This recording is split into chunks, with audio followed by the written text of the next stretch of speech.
Yeah, in the ASMR. So any other homeworks coming in? So I will get these graded and back to you on Friday, and we'll talk about them on Friday. There'll be a question on phrase structure grammars. That's what we've spent the most time talking about, and it'll be asking you to analyze a phrase structure grammar and then identify some strings that this language generates. So it won't be a synthesis, it won't be state machines or the other stuff we've been doing, DNF and such. But I'll go through these and I'll have them for you on Friday. So my plan at this point is that the final exam will be as scheduled, which I believe is Monday at noon in here. And it's a 12 o'clock final, not a 12:30, even though we meet at 12:30. The final exam is at 12 o'clock. And it'll be in here in person. If something happens between now and then and Clark decides that they're shutting things down, then we'll figure out what to do as far as other exam options. But for now, it's going to be in person at the usual scheduled place and time. You said Monday at 12? I believe so. Are they actually talking about canceling all the in-person stuff? Well, it depends who they is. I don't watch the news. I stopped like 2 Thanksgivings ago. So I get alerts on this, and it seems like things are kind of stable right now, but I have no idea. I guess Harvard just gave their students 5 days to get out of the dorms. Yeah. And I think MIT shut down. State University. Yeah, and I think the community colleges in Seattle are shut down. Yeah. Those World Health Organization declared it a now today. Okay. And I think WSU is not shutting down because they're on semesters. I heard that WSU is shut down.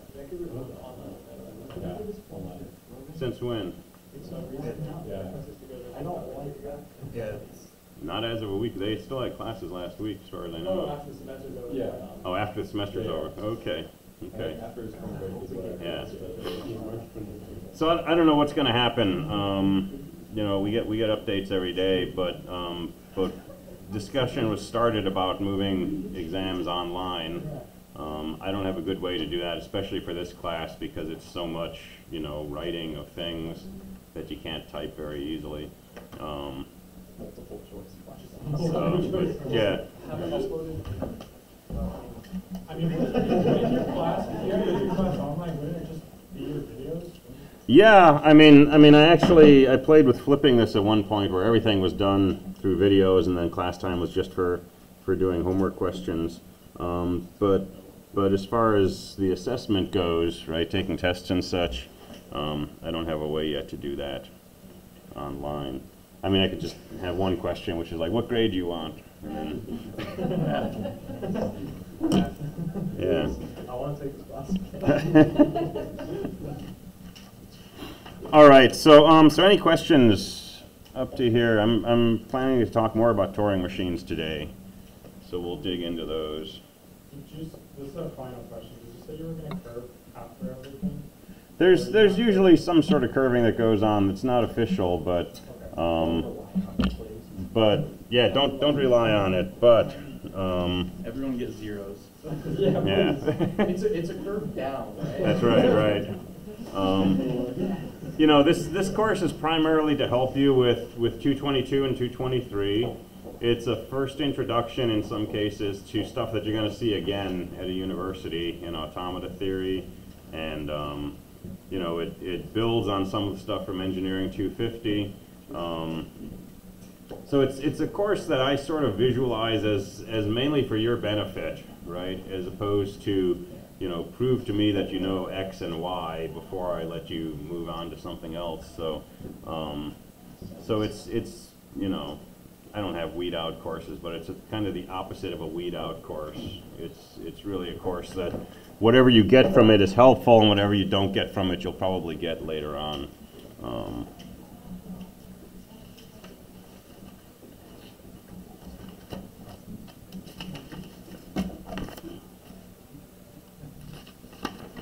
I love our copier.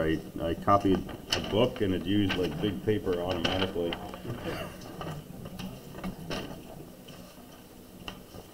So let's talk a little more about Turing machines.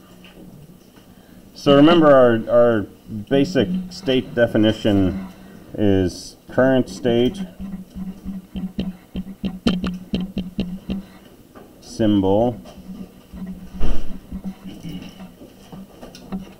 So what symbol is currently under the read-write head? The next state that you should go to, the new symbol that should be written to the tape, and then a left or a right for which way to move. And the program of a Turing machine is just a collection of all these states, this state information. And we could draw a state diagram from this if we wanted to think of it in terms of like Engineering 250. Your current state is the values in a bunch of flip-flops. Okay, but we don't need flip-flops. But if you've got, 8 states, the current state is something between 1 and 8, right? The symbol you can think of as an input. Okay, so you've got a state, present state, input, next state, and output. So the new symbol is the output of the system. It's the thing that it writes onto the tape. And then the left or right thing is just an extra output that basically moves you to a new piece of input.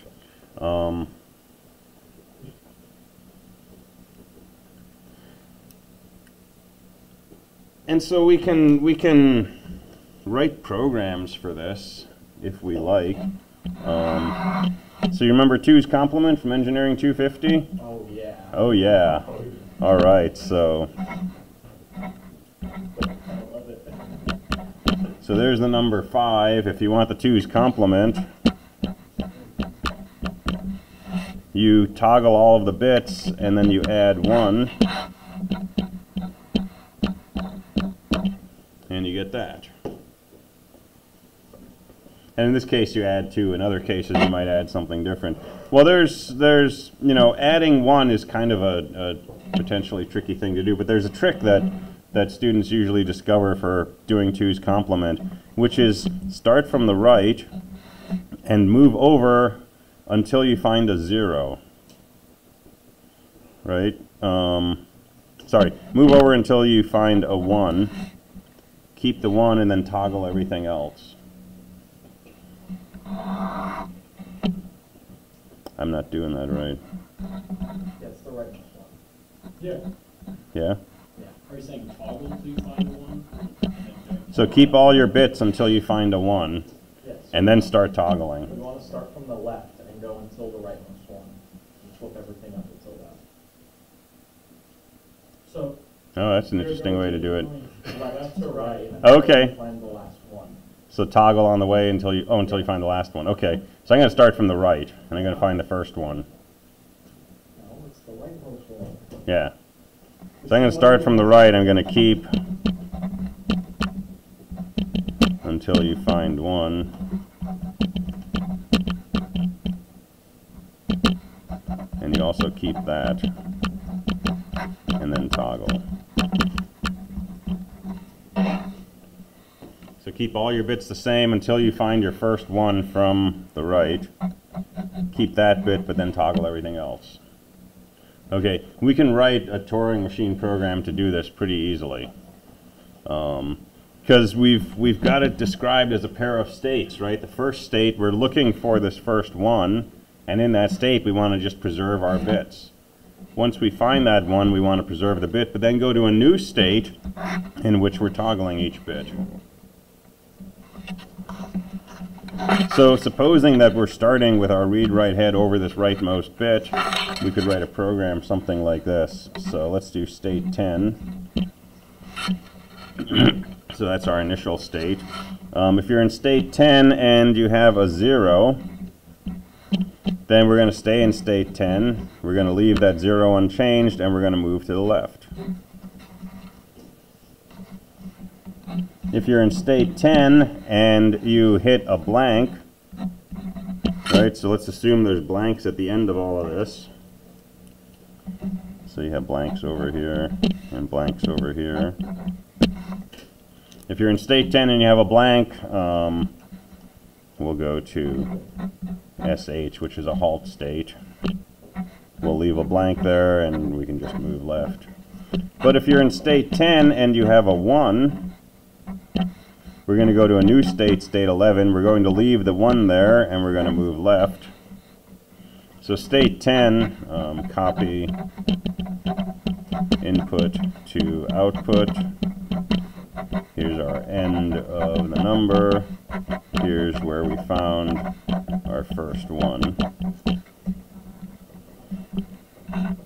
And so state S11, if you have a 0, will stay in S11, but we'll write a 1 and move to the left. If you're in state S11 and you have a 1, we'll stay in S11, but we'll write a 0 and move to the left. If you're in state S11 and we hit a blank, we'll go to our halt state, SH. We'll leave the blank and move left. And so that program will take a string on the tape and replace it with its 2's complement.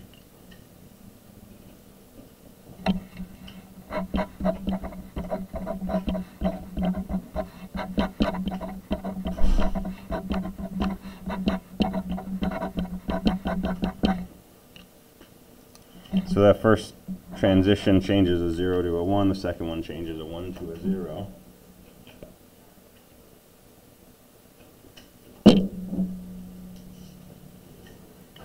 And that's assuming that you're sitting on top of that rightmost bit to begin with.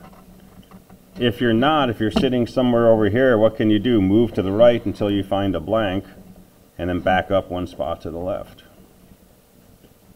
If you happen to be sitting over here, you could move to the left until you find a 0 or a 1, and then start from there. But what if you don't know where you are on the tape? What if you don't know? The whole tape is blank. Infinite tape is blank except for an 8-digit number somewhere in the middle. And you have no idea if it's to the left or the right of you. How could you find it?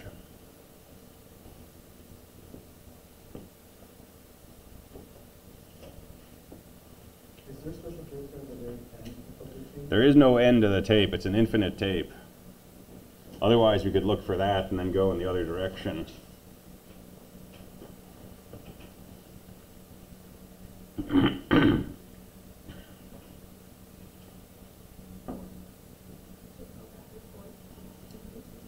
Go back and forth.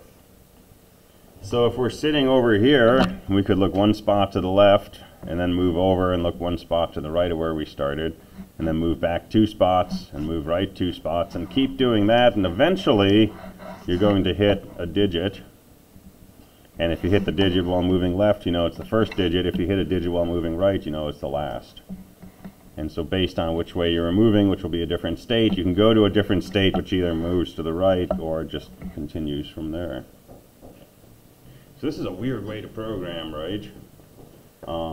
But it turns out that any program that you can write in C or Java or Python or anything else, you can write on a Turing machine. When people analyze languages like Java or Python, the question they always ask is it Turing complete? Meaning, can you use Python to write anything you can write on a Turing machine? So Turing machine is kind of the standard, right? The theoretical benchmark against which other languages are, you know, asked, is this as good as a Turing machine?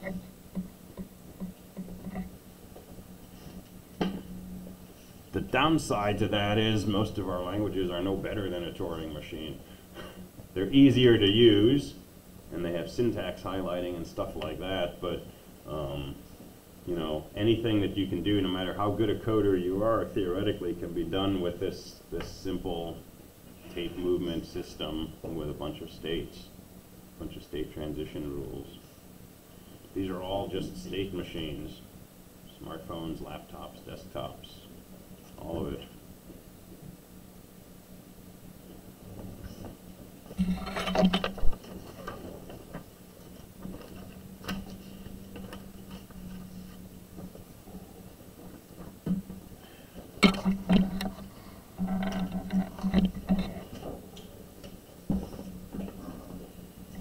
All right. Let's talk about the halting problem.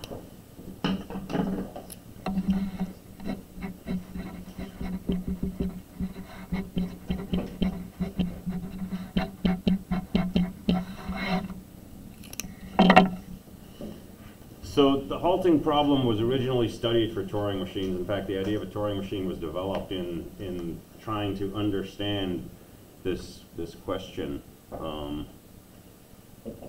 some degree.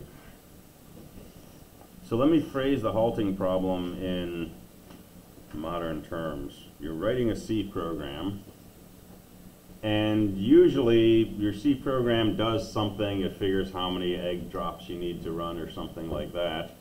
And when it's done, it says return or exit, and you come back to a bash prompt if you ran it from bash.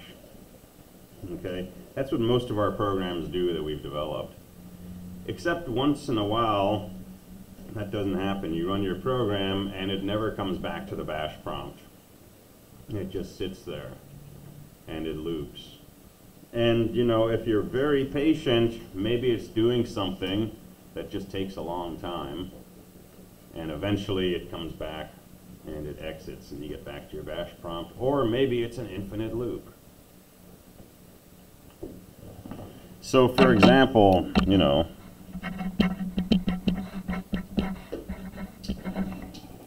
that's a pretty clear infinite loop in C, right? That's never going to exit.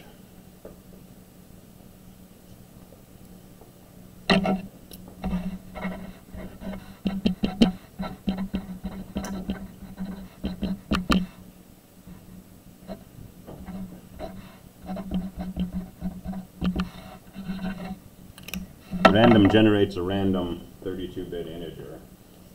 Is that ever going to exit? Don't know. Theoretically, if we generate random numbers enough, eventually we'll generate 17. But we don't know if that's actually ever going to happen. Well, if we know the code for the random number function, we can analyze that, because it's not truly generating random numbers. It's just generating numbers that don't have an easily detectable pattern. And we could analyze that code and probably say, yeah, eventually this program's going to return, and the program will stop running.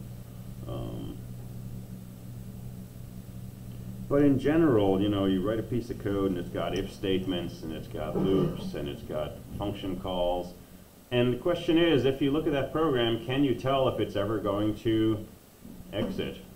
Is it going to halt? Or is it going to run forever? Is it going to have some kind of infinite loop? And it's a hard thing to do in general. Now, for particular programs, if you know the program, you can look at it and you can probably do a pretty good analysis, especially if you wrote the code, right? And if your program doesn't seem to be exiting, you can usually go in the code and say, oh, I said, you know, if I equals instead of equal equal, so I'm resetting I to 0 every time, it's never going to exit, right? But in general, given any piece of C code and the set of inputs that are going to go into it, is there a way to tell if the program will ever exit, or will it run forever? So that's a version of the halting problem. Given a program and its inputs, can you tell me, will the program eventually exit, or will it loop forever? Okay, that's what the halting problem asks. It's not asking about a particular program. It's asking, is there a way that you can answer this for any program and input? And to succeed in solving the halting problem, your method of making this determination has to finish in a finite amount of time. Now, if it takes 5 billion years, that's still a good solution. Okay, but it has to finish in some finite amount of time in all cases. So you can't simply run the program and when it exits say, yep, the program exits. Because if it doesn't exit, you're never going to give an answer. Okay, that won't be a solution. So it turns out that the halting problem is apparently unsolvable. There's no way to write a program or an algorithm that can look at, say, a piece of C code and its inputs and tell you whether the program's going to halt. And that's not too surprising, because if you could actually answer this question in all cases, you could do some really interesting things. For example, you could probably prove whether or not Goldbach's conjecture was true. Because you could write a program that could work, you know, with larger and larger integers, and would try to take successive even numbers and write them as a sum of two primes and keep going until it gets to an even number that cannot be written, in which case it just says return. Okay, so you take the source code for this program, and it doesn't have to have any inputs, it can just start with 4, right? Take the source code for this, feed it to your oracle that answers the halting problem, and say, does this program ever halt? Well, if it says no, this program will never halt, you've just proven that the Goldbach's conjecture is true. And if it says, yeah, there is a condition under which this program is going to halt, now you know that there's a counterexample. Somewhere there's an even number that can't be written as the sum of two primes. So it's pretty unlikely, or at least pretty hard to imagine that there is a way to answer this question, right? Because it would be this really powerful thing you could just swing at all kinds of seemingly intractable problems and make simple work of them. So Alan Turing proved that the halting problem cannot be solved. And this led to some of the work at the end of the 20s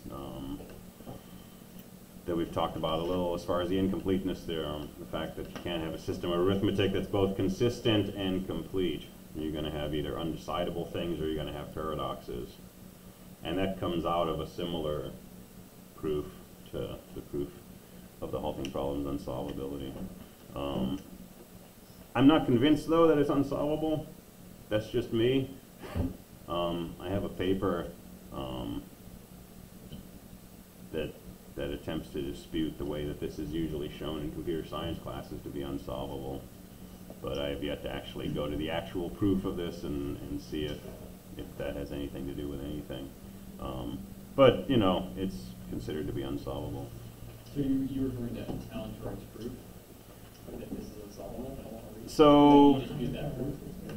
I don't understand Alan Turing's proof, but there is a general proof which is usually given in discrete structures courses, which I'll run through in a second, and that thing has a big gaping hole in it. And I think it's just because it's a simplified version of something which is much more complex. Can you post your paper? It's on Arxiv, so look for context-dependent functions and my name, and you'll find it. But let me show you the simple proof that this is unsolvable. So suppose you have a program that answers the halting question. Okay, let me call this program HP. So it takes, you know, a program, and it takes a set of input, and it does some stuff. Stuff, magic stuff. Somewhere in this program, there's a print statement which says print program halts.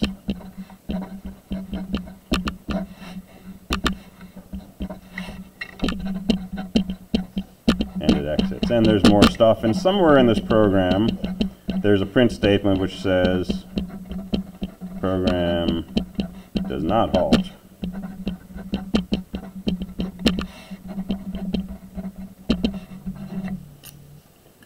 And the assertion, right, you come to me with this program and you say, hey, give me $10, I'll give you a solution to the halting problem. So I hand over $10 and you give me this code. And the claim is I can feed it the source code of a C program and a list of input to that program, and it will run, and in some finite amount of time, not an infinite amount of time, it will either tell me the program halts or it'll tell me the program does not halt. Okay, and there might be multiple print statements in there, but somewhere there's something that, you know, generates this output. When it makes this decision, the program halts or the program does not halt. Okay, so here's what you do. This is a diagonalization argument. You come in here, you say print out the program halts, and then before the return statement, you add an infinite loop. And you can leave the program does not halt with the return statement. And now you run the program on itself. Okay, you feed itself in and you ask it to analyze itself.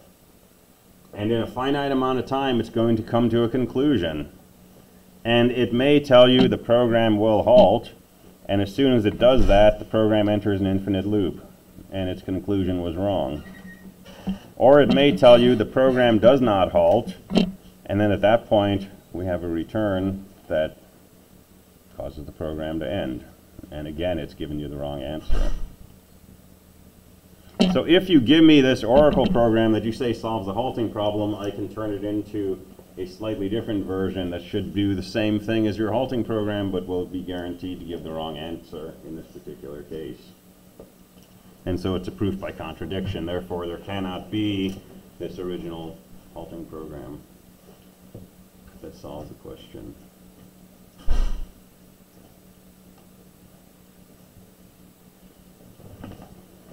And since we're here, right, the reason that I don't think that's a satisfying proof is because you've proven that this does not satisfy the halting problem, right? But this was not the program you gave me. The program you gave me didn't have this extra statement in here, right? You never told me that this program is going to solve it. You told me that the program in green is going to solve it, right? And I've changed that program.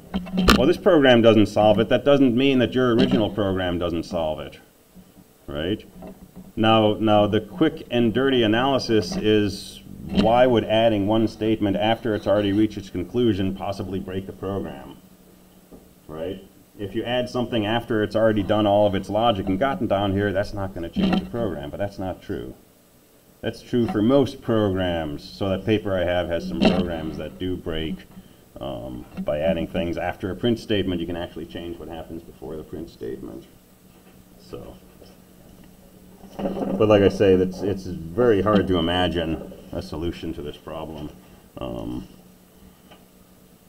And a number of great minds have done this analysis in a more detailed way, and it seems to be unsolvable.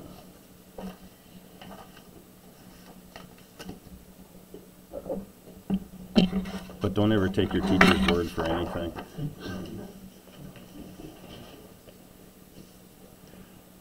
All right. Well, so these Turing machines we've been talking about are actually what we call deterministic Turing machines. So a DTM. They're deterministic because once you have this set of state transitions written down and you have your input tape, the behavior of the machine is completely determined. There's nothing unpredictable going on. Okay, it's a very rigorously described system, what it's going to do with the movement of the tape, what it's going to write to the tape, what state it's going to be in, completely determined by this, right? You build a state machine in Engineering 250, and it's not going to do different things each time that you run it if you build it correctly.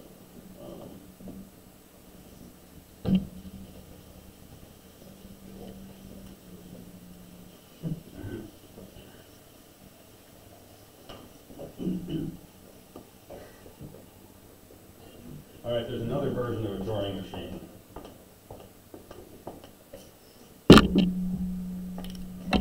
And this is a non-deterministic.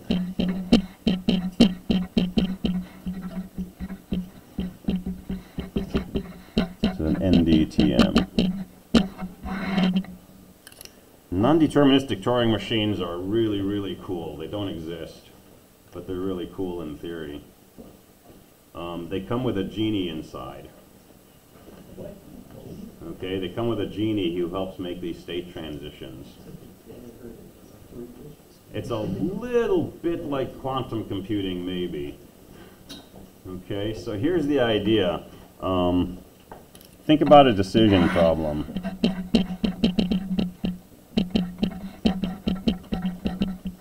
So a simplified class of problems for which we can answer yes or no. So you can't say, you know, what are the prime factors of this number, or what's the shortest path from here to there, but you can answer yes-no questions. Okay, so we're just looking at problems with simple yes-no answers.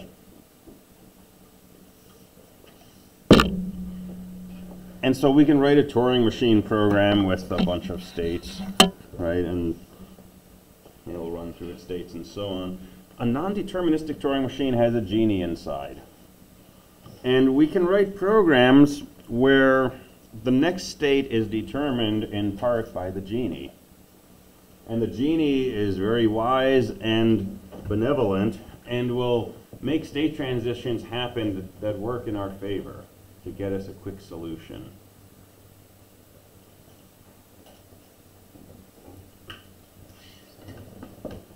So let me give you an example. So traveling salesperson problem.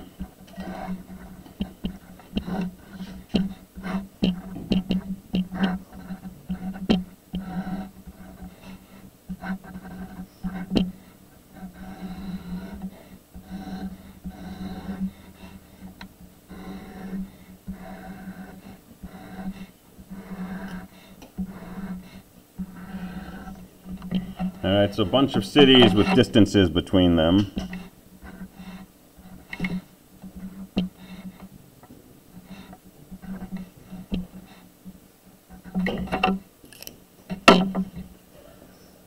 And for example, to get from city A to B to C, right, we could travel 4 steps to B, 6 steps to C. That would take us 10 steps. We could travel 2 steps to C and then 6 steps to B. That would only take us 8 steps total.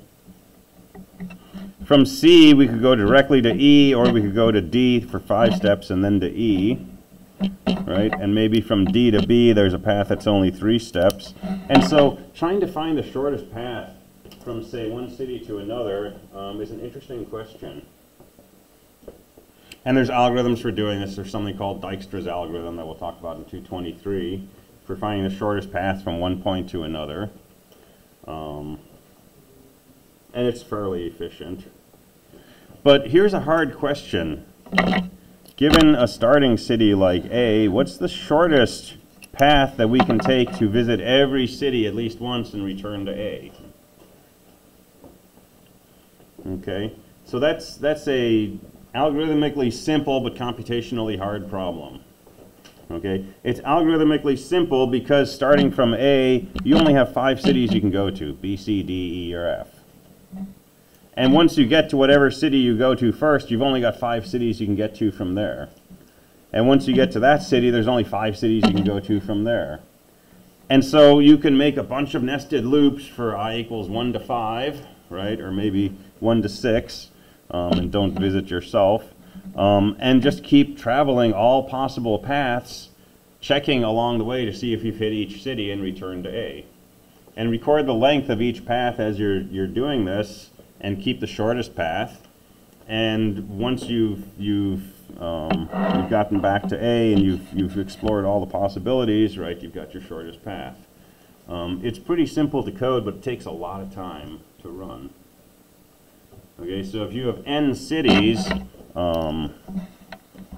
this is something like order n to the n. Okay, pretty expensive.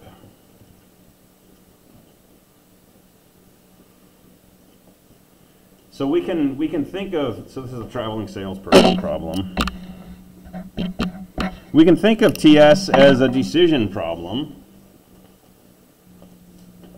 We could add up, just pick some path, just go A, B, C, D, E, F, and back to A. Find a path, okay, that's easy to do. And let's say that we do that path and it's a distance of 30. Okay, here's a decision question. Is there a path with length less than 30 that visits all the cities and comes back to A? If you tell me no, I got my answer. 30 is the shortest path. If you tell me yes, I'll ask you another question. Is there a path with length less than 29? If you tell me yes, I'll say, is there a path less than 28? In a finite number of steps, you're eventually going to tell me no, and I'll know what the shortest path is.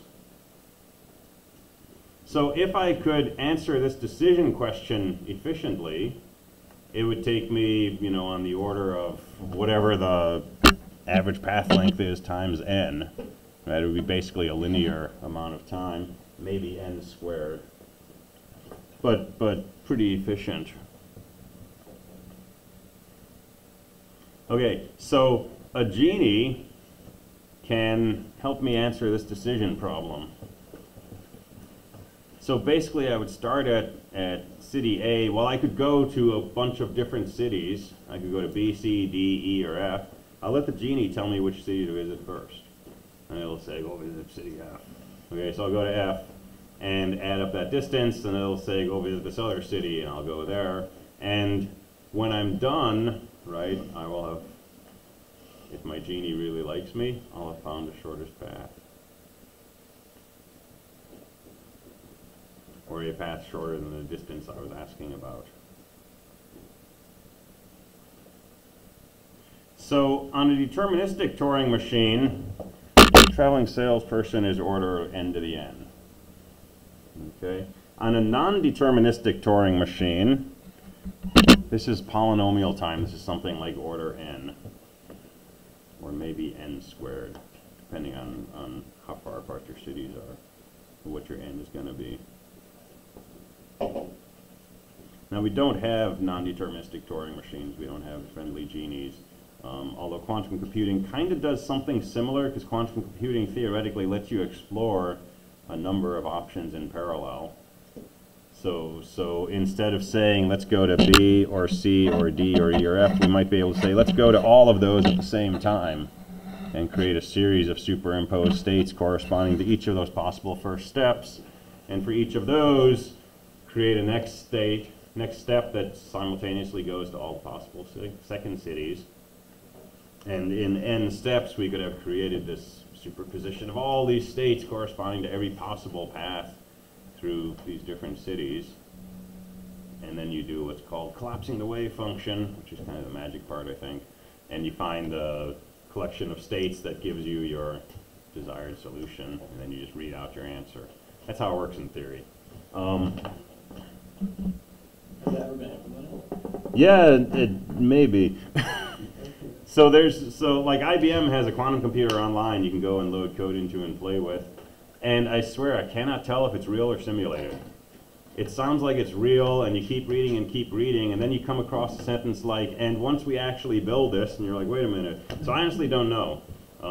So theoretical quantum computing has definitely happened at like the 1 or 2 bit level, where somebody can make a quantum bit, a qubit, and put it in 2 states and so on.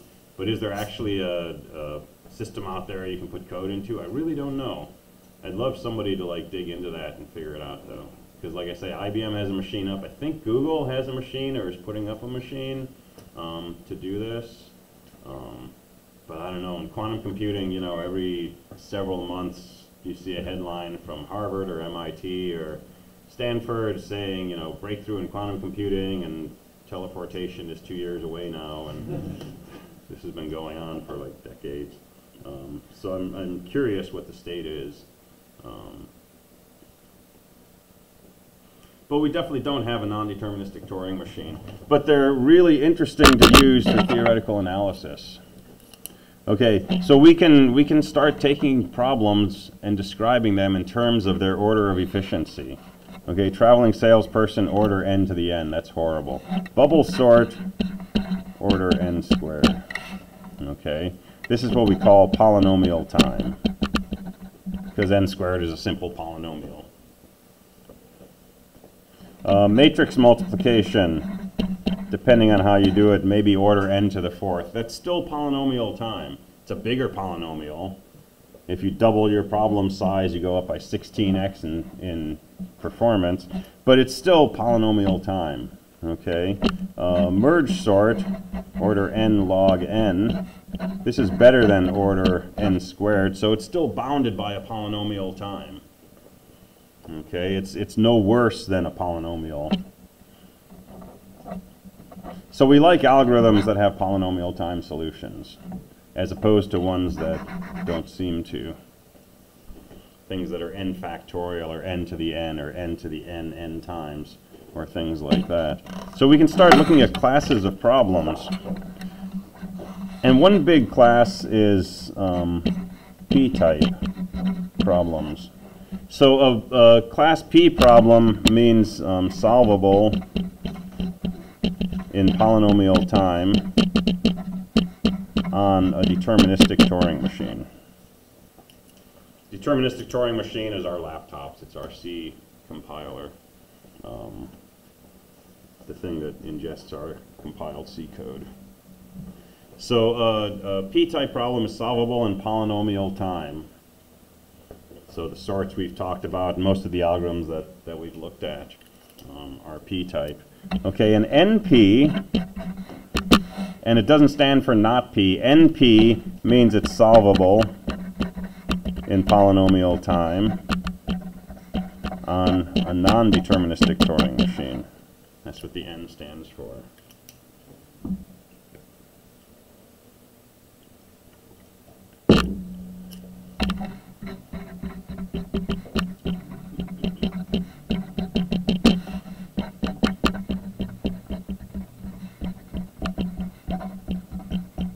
So a traveling salesperson, for example, can be solved in polynomial time on a non-deterministic Turing machine, a machine with a genie.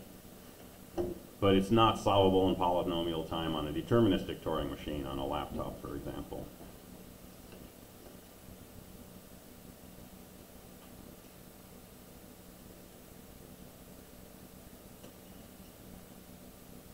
All right, why do we care about this? Well, we don't know if we can solve traveling salesperson in poly time. It may be doable. Nobody has found an algorithm that does traveling salesperson in n squared or n to the 10th or n to any fixed power. But that doesn't mean one doesn't exist, right? People come up with new sorts and searching algorithms and stuff all the time. Maybe somebody's going to come up with an algorithm for solving traveling salesperson in polynomial time. It's a $1 million class of problems called NP-complete. So an NP-complete problem is an NP, but if it's also solvable in polynomial time, then all of the NP-complete problems are actually P problems. Okay, what does that mean? An NP, so traveling salesperson is an NP-complete problem. If you can solve traveling salesperson in polynomial time, that will prove that every NP-complete problem can be solved in polynomial time. So NP-complete problems are a class of problems that are all similar in some fundamental way, such that if you could solve any one of them in polynomial time, you can solve all of them in polynomial time. That's part of why people are so excited about traveling salesperson. Because a solution to that, that's say order n squared or n cubed, suddenly proves that there's similarly efficient solutions to a whole slew of other problems.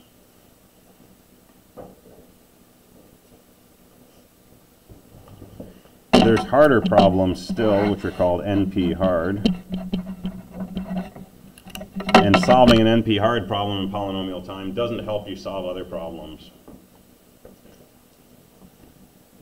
But NP complete ones are very interesting.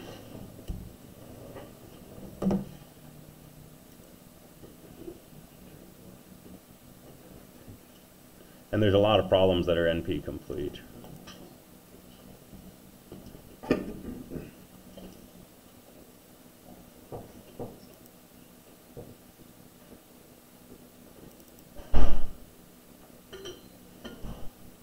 My machine's going crazy doing some computing in the background right now.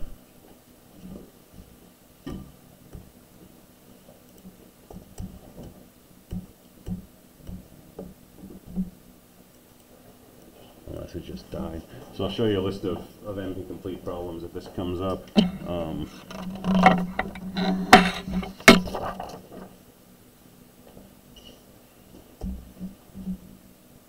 Or I won't.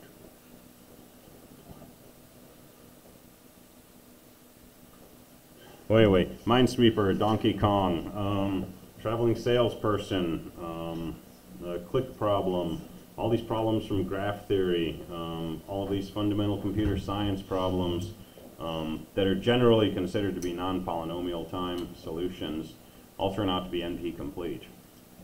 And so if you can solve one of them, you can potentially solve all of them. All right, let me try this one more time. That looks better.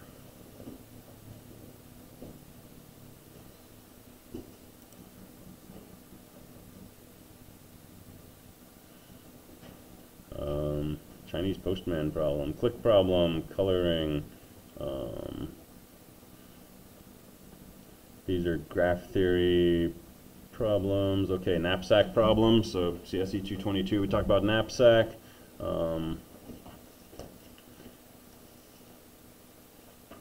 Solving two variable quadratic polynomials over integers. So we talked a little about Diophantine equations, right? Polynomials where your solution has to be integers. So versions of that. So here's the good list. Battleship Bejeweled, Bulls and Cows, Candy Crush, Donkey Kong, etc., right?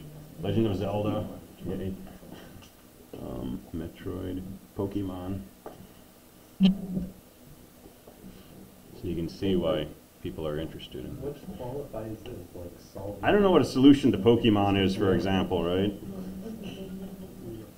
But I would guess it's I don't know if it's true. I would guess it would be like optimizing among all the possibilities. So like, here's a battle, which one am I going to fight, and which moves am I going to use, and so on and so forth, and what's the right time to power someone up, and so on. But I don't know. I haven't, but they have references on them, so.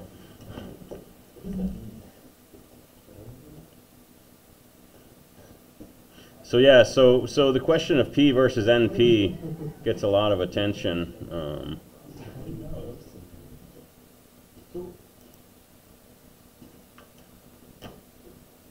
Can I suggest we look at a footnote? Yeah, I'm looking at the one for Pokemon right now. Okay. Did you have one in mind? Yeah, there was one that said Slither Link on a variety of grids. There's 53. Do you know what Slither Link is? Because I don't. I don't. And I Classic wanna know. Nintendo games are NP hard.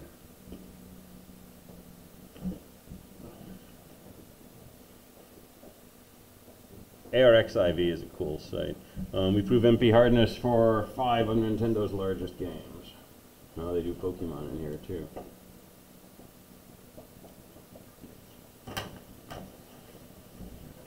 What's So yeah. P-space complete mean? What is what? P-space complete? That I don't know. Polynomial amount of memory? Or finite amount of polynomial memory on, I don't know. But I assume it's related to memory use.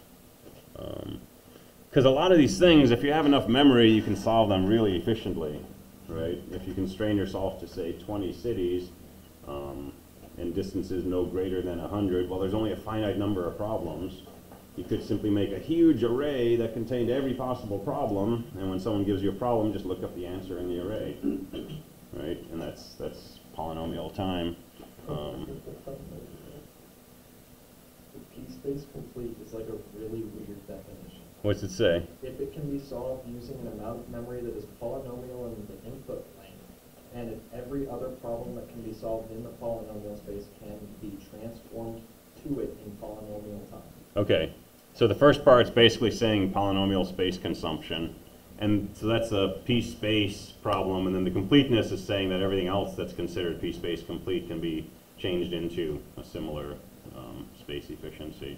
So same idea as NP complete, but for space versus time. I'll let you read this, and let me know if it says anything. But hey, it's got good figures, right? I mean, how fun to write a paper where you can talk about super mushrooms. You have the one guy doing the game part. Yeah. Imagine having to break down the problems.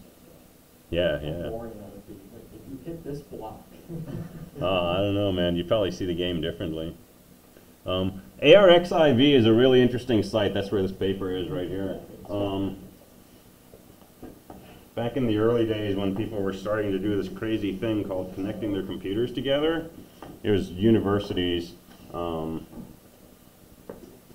they were doing this partially to share pre-publications, right? You were writing research papers and you wanted to share it with a colleague and get some feedback and so on and so forth. And people found that they could connect their computers together and they could send papers over, right? So they invented languages for making scientific papers with equations and stuff, so things like TeX, which turned into LaTeX, and we're able to share technical documents with one another. And so there's a repository called Arxiv. I think it's based in Cornell University, and it's one of the oldest and largest repositories of technical papers. And people will post stuff up there before or instead of actually publishing them in referee journals. It's all free, it's open access. It's a great resource for particularly quirky stuff like Incompleteness, the Mario games, or questions about the halting problem, which is where I put my stuff. So that's a cool site. All right, I'm gonna bookmark this. I'm gonna put it in my Clark folder. All right. So yeah, so NP completeness, and most people believe NP is not equal to P. Right? They don't think there's a solution to traveling salesperson, for example, in polytime, because again, it would be this big axe you could swing at so many problems. It just feels unlikely. But that's, you know, Millennium Prize, if you can show P equals NP, or prove that they're not equal, right? People just want to know, and we really don't have a proof or a counterexample. So that's an open question. If you did it with a quantum, it wouldn't qualify because that's not a Turing machine. If you do it with a quantum, it doesn't count because that's not equivalent to a deterministic Turing machine. Or if you actually find a genie. Would it be an NDTM? Would it be what? Would a quantum computer be an NDTM? It feels, from what little I understand of non-deterministic Turing machines and quantums, they feel related, but I don't actually know. There's almost certainly papers out there that talk about that, though. All right, that's probably a good place to stop. So, and again, you know, this is it's part of the course, but it's not part of the exam, okay? Because you're not getting homework on this and so on. But you'll probably encounter Turing machines again if you talk about languages or architecture, right? It's a useful starting point, building block. And it's all just state machines, right, which we're never going to get away from. In CSE 223, the programming we're going to be doing is largely going to feel very different from 222 because it's going to be state-based programming, right? We're not going to write programs that simply begin, process, output, and end. We're going to write programs that kind of do nothing until some event occurs. And, you know, when somebody hits a key, what do you want to do? Well, it depends what state you're in, right? If I hit the enter key, what should I do? Should I move my cursor down one spot and go to the left? Should I remove every file in the file system? Should I play a game? It depends on what state you're in, right? It depends on what's happened in the past. That's the nature of a state machine. So it's not just the input that matters, it's also the current condition of the system. And that's what most of our programming is going to be in the future, right? Most of your programming in the future is working on systems that are event-based. So anything you're doing on phone development, the stuff we'll be doing probably the second half of 223 will all be event-driven code. So we'll never really get away from state machines, but we can get away from flip-flops for the most part. What would be the opposite of event-based programming? I just think of it as like sequential, basically. So, you know, take some input, do some processing, generate an output. You can loop and so on and so forth, but it's basically, you know, the program runs. If you've done 270, when you get to the labs where you're doing interrupts, that's event-based programming, because what does your program do? It says, you know, main, branch to main. It's just sitting there in an infinite loop. That's not really where the action is. The action happens when somebody presses a button, and now it starts doing something different. And if it's in this state, it might light this LED. If it's in this other state, it might turn an LED off.